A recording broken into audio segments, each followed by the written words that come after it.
का अब second lecture में करा रहा हूँ। एक तो चीज़ हमने कहा था ट्रांजैक्शन, ये होता है डबल एंट्री सिस्टम, यानी डेबिट भी क्रेडिट भी, कोई चीज़ हम ख़रीद रहे हैं बेच रहे हैं, हम बार बार कर रहे हैं, इनकम कितनी आ रही है कितनी जा रही है, इसकी हम रिकॉर्डिंग कर रहे हैं।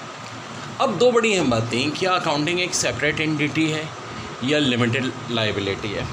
लिमिटेड लाइबिलिटी अब आपकी जिम्मेदारी है लिमिटेड हो, तो देखो ये डिपेंड करता है टाइप ऑफ बिजनेस पे।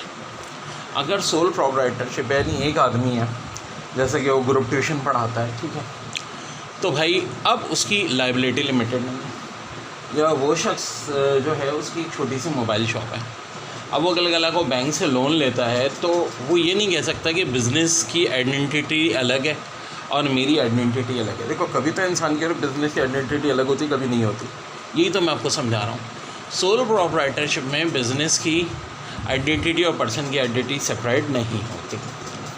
Same thing about partnership. Partnership में दो पार्टनर हैं, अब अगर एक लोन ले लेगा बैंक से और गायब हो जाएगा तो दूसरे को भी फंस जाएगा, दूसरे को भी फंसना पड़ेगा, ये बात है, ठीक है जी।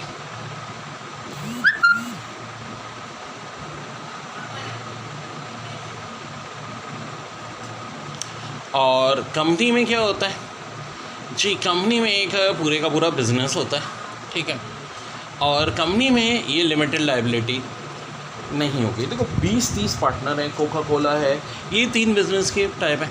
अब अगर कोई एक बंदा सेपरेट ले लेता है तो उसका इससे कोई ताल्लुक़ नहीं है, ठीक है, ये दोनों बातें बिल्कुल अलग अलग हैं। यानी आप 10 लाख का लोन ले रहे हो, 20 लाख का लोन ले रहा है कंपनी का कोई बंदा, तो जिम्मेदारी आप पे नहीं होगी। यहाँ लीगल स्टेटस अलग होगा, कंपनी का अलग होगा, पर्सन का अलग होगा।